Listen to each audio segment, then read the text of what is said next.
Hey yo, it's the Mayo Show with Brett Mayerson. Hello, everyone. We are back for another episode. It is episode 13 of the Mayo Show. I'm your host, Brett Mayerson, and we have another very interesting guest today. One of my old friends from back when I was in middle school. He actually reached out to me and said he wanted to be on the show. So this should be a fun one. Ladies and gentlemen, please welcome Jason Pyne. Jason, what's going on? Hey, what's up? Long time no see. Yeah, exactly. It's definitely been a long time. I can't remember the last time I saw you, but I will say that I have been following you on social media, and a lot of the stuff you've been posting is pretty awesome. You've been doing I've seen a lot of half marathons, marathon running. I saw you did the Atlantic City Marathon. And you told me, I remember before we started recording today, that you were about to run the New York City Marathon, which is one of the most famous marathons in this country. So that should be a really fun thing to talk about today. Yeah, no, I'm very excited. I'm actually in the process of raising money for my charity team, and that's one of the interesting things about the New York City Marathon, but really any of the big ones. So the Chicago Marathon, London Marathon, and so on. Is it seems the easiest way to get a spot is to go through a charity partner because that benefits them and their mission as well. Yeah, I mean that definitely does seem like it. And unless your name is the name of a famous runner, that's definitely also the great way to get a spot too, right? Um, but so you got into marathon running and all that stuff obviously much later in life than some people do. So what made you interested in it? Well, I got interested in it because initially I got into marathon running, but also just doing it as a hobby in general. Because at the time I kind of picked it up, there was a lot of stress going on in my career. And so I was like, I need something to distract myself from it. And shortly after, I was like, oh, this is actually, you know, like kind of a fun thing I can do kind of on the side. Yeah, definitely can be. It's always good to have good hobbies, right? So what were you doing for a career? I should say, what are you doing now? That's the one thing I don't see you posted. Uh, your guess is as good as mine. I'm trying to figure that out. Oh Uh, yeah, I'm in the we same. so we did talk about how like I have a lot of different interests. We're going to stick to the topic of marathon running, of course, but I have a lot of interests. But when it comes to the career aspect of things, ultimately, what I'm really interested in kind of figuring out how all my interests, so to speak, come together, and how I can make money doing so, not just for myself, but some employer as well. Of course, right? It's what we all want to do. But one thing I will say about marathon running, which I'm sure a lot of people listening will understand, or some people will not understand because no one understands what it's like to train for anything, is that no matter where it is, how long it is, there's a lot of work that goes into prepping for it. So, what is your routine of training? Because obviously, some people are like, I'm going to go out every day and I'm going to run 10, 20 miles. Some people are like, I'm going to do that on a treadmill, then I'm going to do some weightlifting and change my diet right away. Like, what is Jason Pine's routine to train for races like this? Yeah, so typically, especially in the 8 week period before it starts, I love just, sticking to about 20, maybe 15 miles every week. And the reason being is that you want to space it out, at least in my experience, because, right, if you're running 20 miles a day or basically doing like a full marathon in order to train, that might help you with your right overall endurance and cardiovascular health. But by the time race day comes around, you're going to be so exhausted, so over it. And I just think it's very important to kind of know your body, know your limits, but also go as hard as you can without kind of destroying your quad muscles, so to speak. Exactly. Don't want your legs to fall off, right?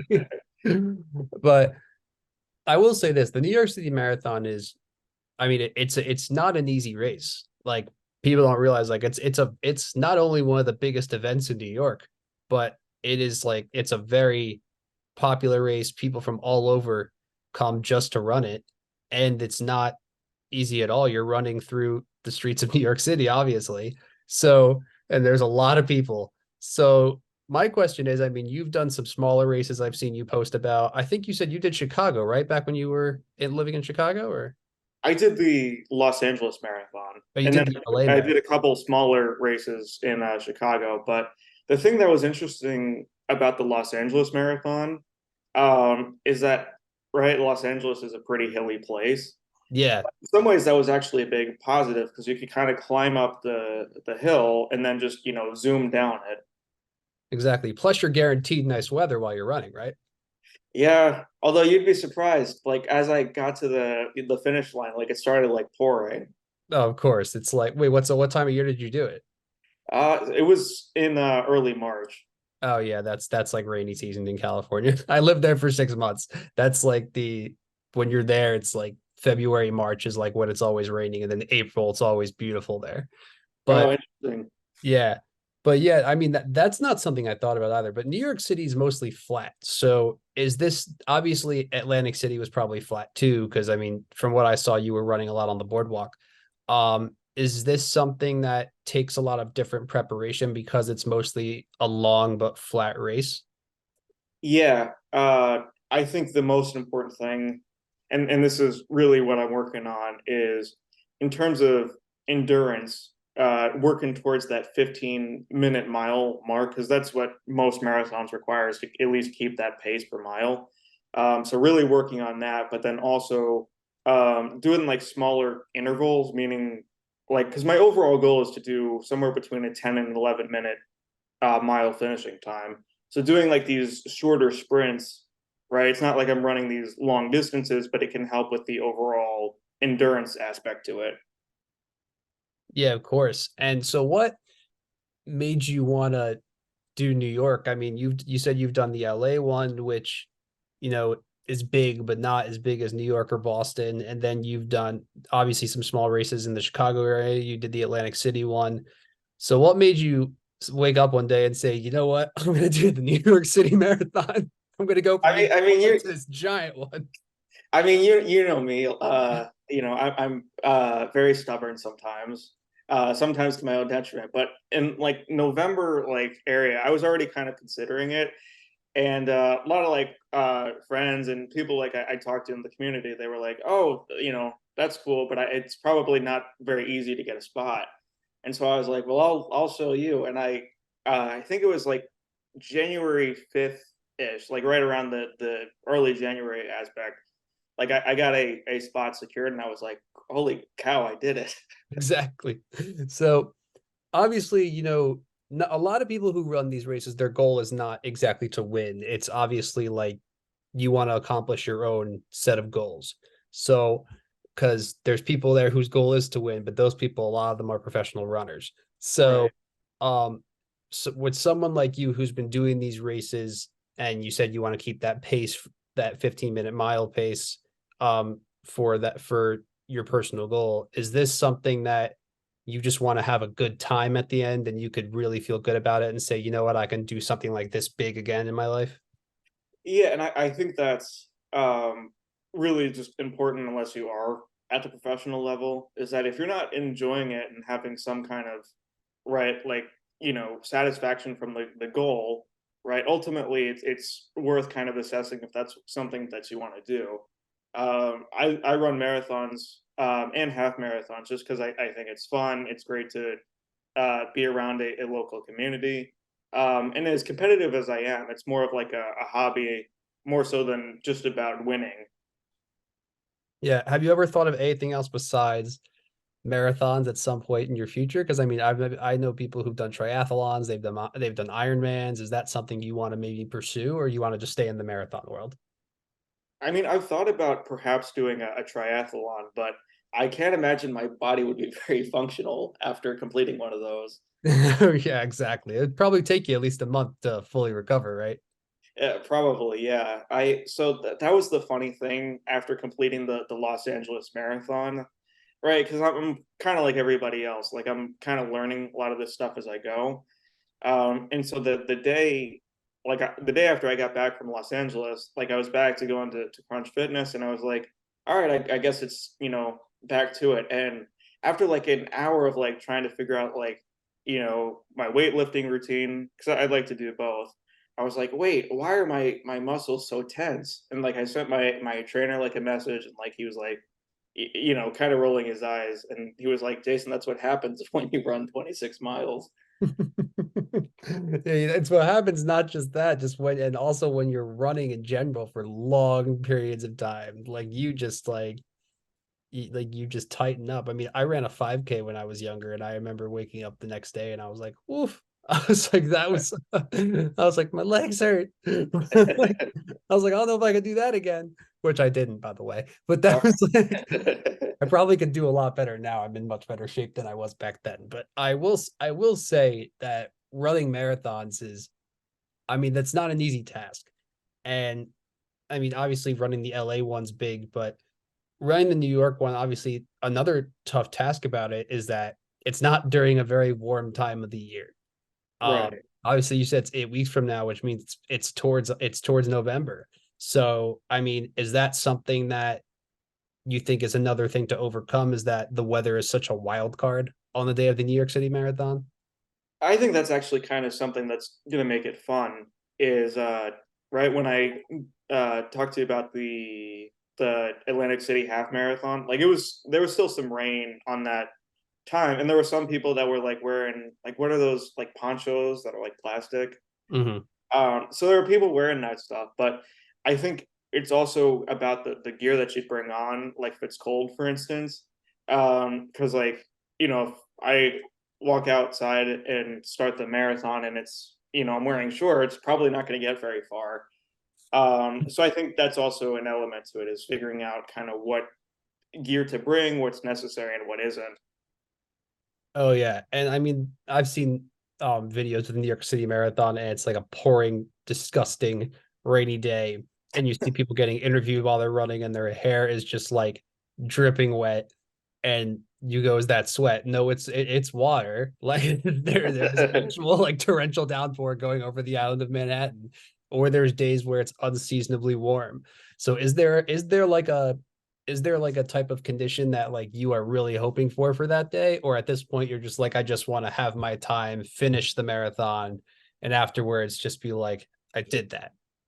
Ultimately, I'm more concerned about actually completing the course. Obviously, it'd be nice to have like warm weather, or even like, partly cloudy, but I know that's not a guarantee, and I have to figure out how to compensate for Welcome to the East Coast in the fall, my friend.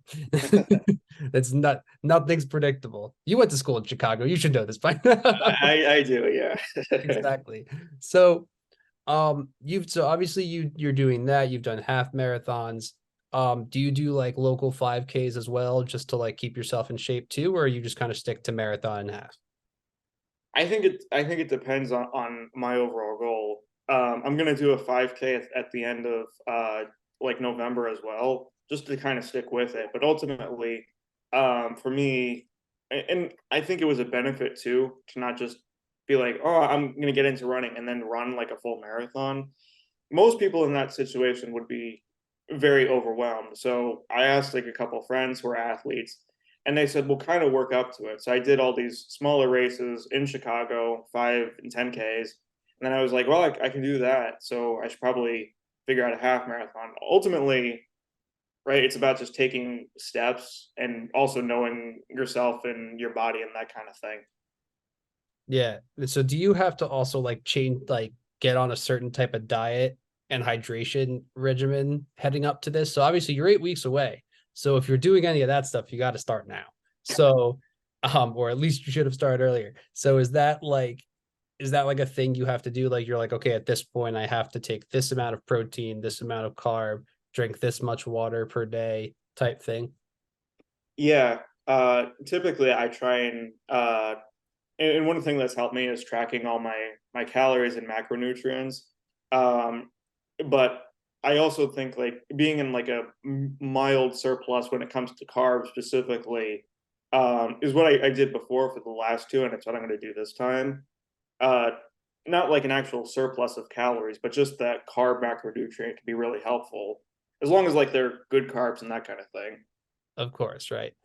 All right, I should ask you this. what is your favorite um pre-race meal that like gets you going that you know you're like, yeah, this is like my lucky thing.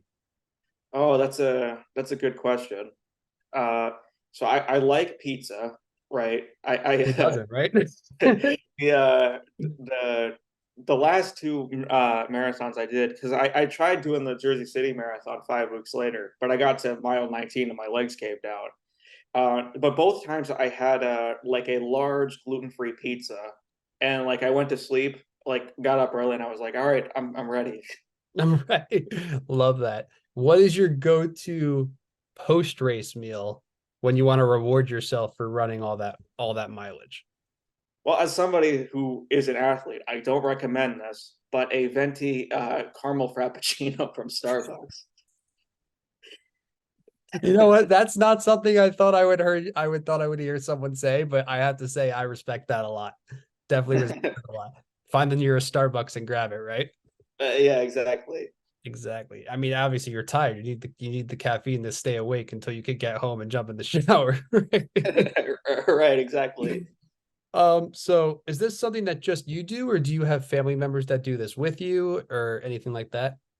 So part of the reason I even kind of considered running as a hobby is my dad actually like when I was growing up, that used to be one of his favorite types of exercise to do. He would like run up and down like the town that I live in, and then as kind of I was getting more into like the athlete lifestyle, I was like, well, I should take inspiration from my dad about that.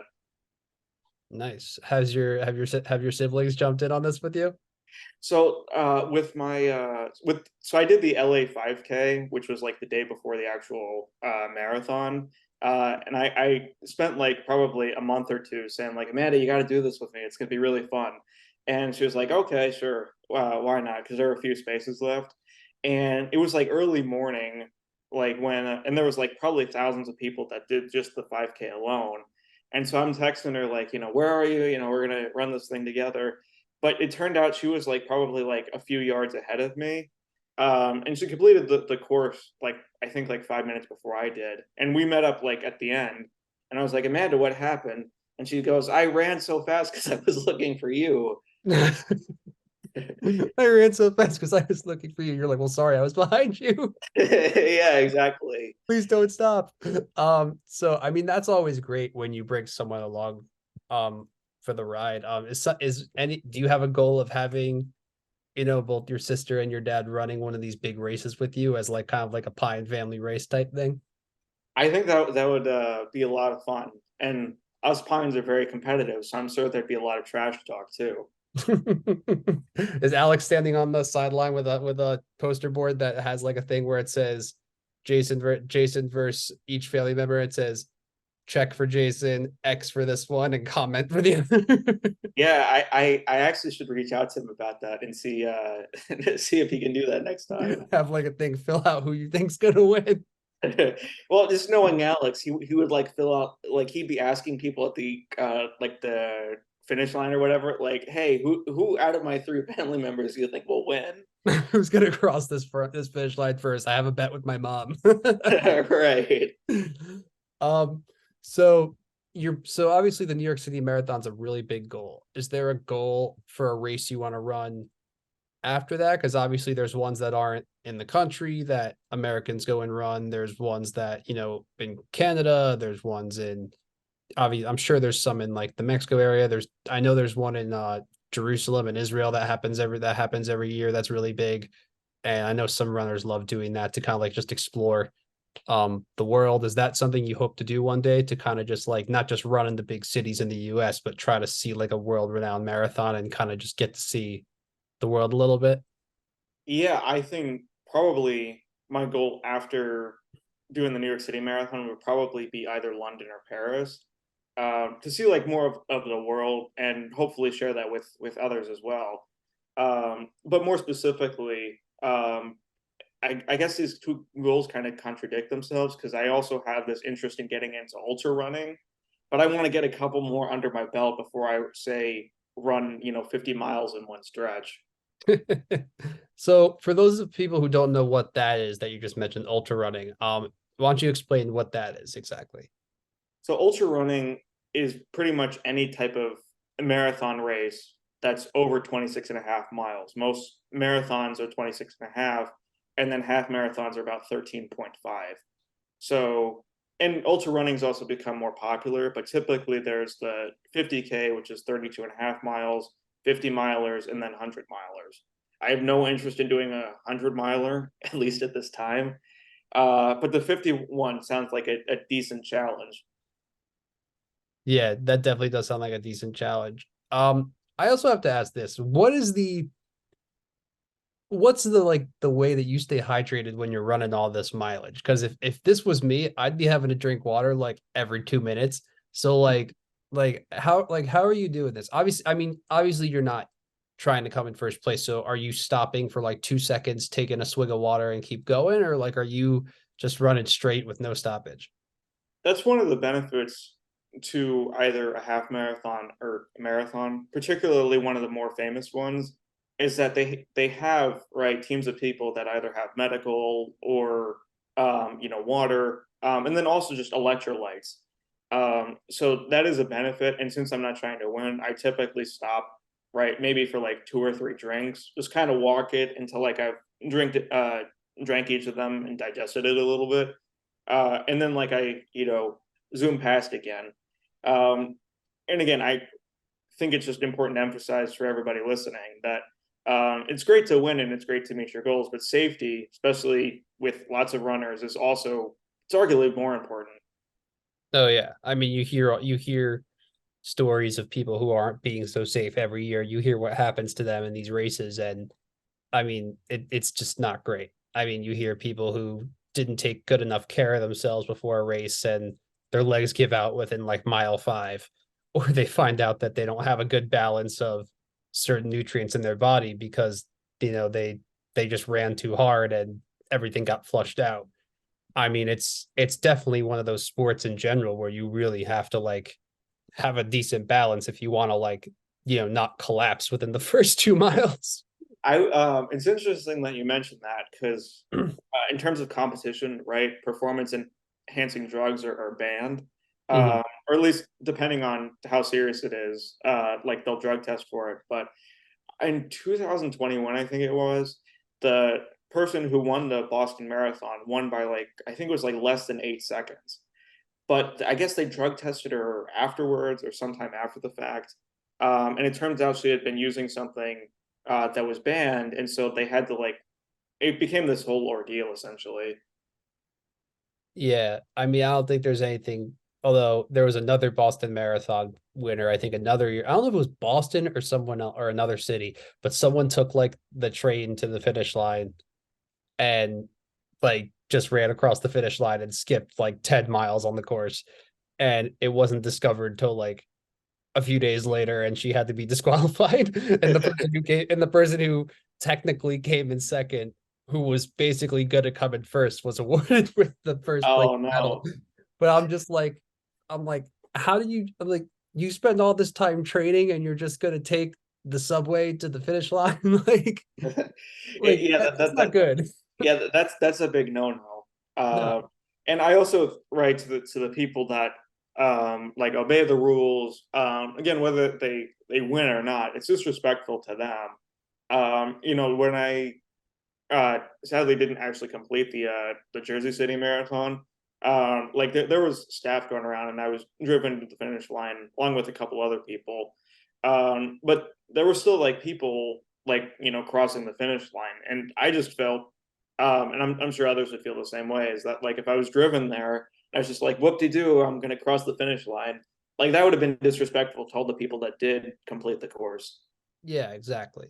It definitely. I mean, people who do that. I mean, if you're doing it, if it's for like a medical thing, like someone who came close and gave out, and they just want to give them the opportunity to cross, then I don't find it disrespectful because that person needs that. Like, it's like it makes you feel good about yourself.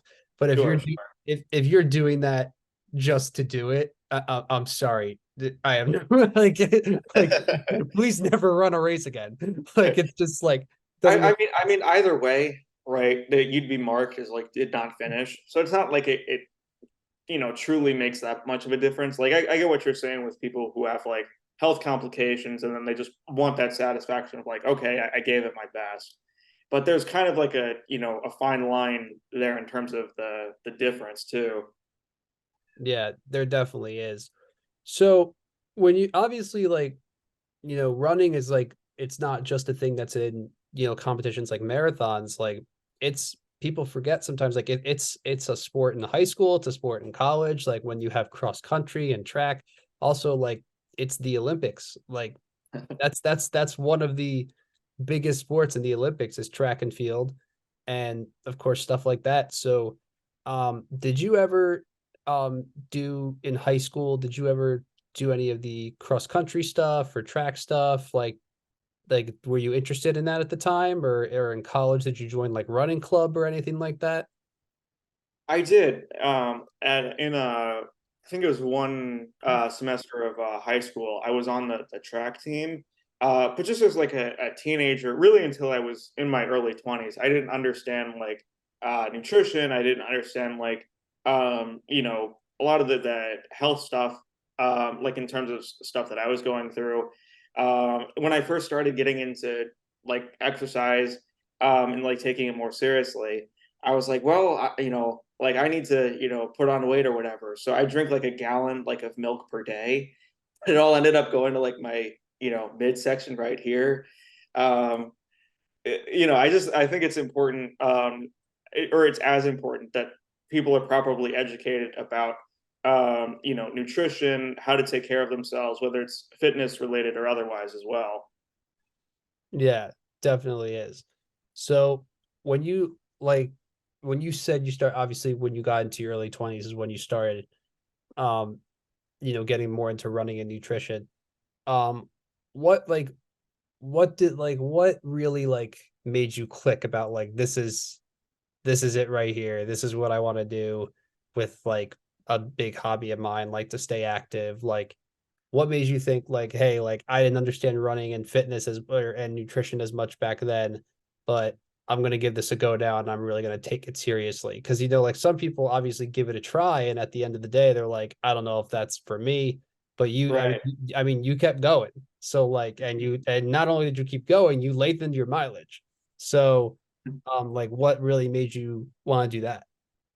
I think my like I had a strong why at the point when uh just kind of getting into just general fitness and nutrition shortly before I started marathon running, right? I didn't have like and I'm not happy to say this, but at that time I didn't have like a high like opinion of myself. I was going through some personal things. I took a semester off of college. But that was what, you know, going to the local gym, meeting people, that's really what kept me going at that point. Um, and it's great to win, and it's great to have goals as relates to fitness, nutrition, or otherwise. But ultimately, like it was that feeling of like belonging that like I really needed at that time that made me go, okay, I want to pursue this a little bit further. Awesome. And I'm sure you've probably met some awesome people through doing it. I did. So the gym that I was going to, like around that time, he there was a personal trainer that would you know, like be in charge of the floor or whatever. But like in the early morning, which was when I was going, he would like be doing his own workout routine. And I remember like, I was picking up like the 5 or 10 pound dumbbells doing like bicep curls, and he takes the bench next to me and does like presses with like 80 pound dumbbells. And So intimidating. most people in that situation, all right, they'd be like, oh, like I'm not going to get there or whatever. But I wish I knew like exactly what clicked in my mind to tell the audience. But something just made me look at that and be like, you know, eventually that'll be me, or I'll be in a position like that. So I just have to keep working at it. Yeah, and it's like I mean that's really just the overall fitness thing, right? It's like, you take it one little chunk at a time. It's like in football when they say a chunk play. Like you have to keep getting that yardage. Like for me, like I think that's like, I've noticed that too in my days of working out, is like you start off small, and then once you start, look at there's the big jug. Once you start once you start off small and you start doing well, the trainer's like, all right, we can get you a little heavier now, or we can get you having longer sessions now because you can handle it. And I mean, if you had me try to lift something back my freshman year of college, yeah, I probably couldn't lift much over maybe 40, 50 pounds. And now I'm going much higher than that. But it's because of, but it, again, like you said, it's because of like, you know, slowly working your way there. And, Right. like what you've done with these races too. It's like, you did 5K, then you did half marathon. Now you're doing marathon, and now you're not just doing any marathon. Like you're doing this big thing, which is probably going to feel a lot longer than it actually is. Right. Well, that's the funny thing, right? Is a flat course feels longer than it actually is. Like, and that's not to say that the Los Angeles Marathon or more of a hilly course is any easier. But once I got to like I think it was like the halfway mark, so that would have been like mile 13. I was Mhm. like, oh, I can do this. I have plenty of time. Whereas like when the course is flatter, it's still the same, amount of mileage, but it feels much more strenuous on the legs for whatever reason. Yeah, I feel like that's definitely true. I mean, like when I ran that, I'm looking at my actually like number right now from that 5K. I just noticed that's still on my desk. But I was when I ran in that one race like over 10 years ago at this point, I just remember like it was basically entirely flat because it was through all the downtown of Westfield, New Jersey, and it was through all these neighborhoods. And I just remember thinking it was like the longest thing ever, probably because I was a young, out of shape sixth grader. But I was just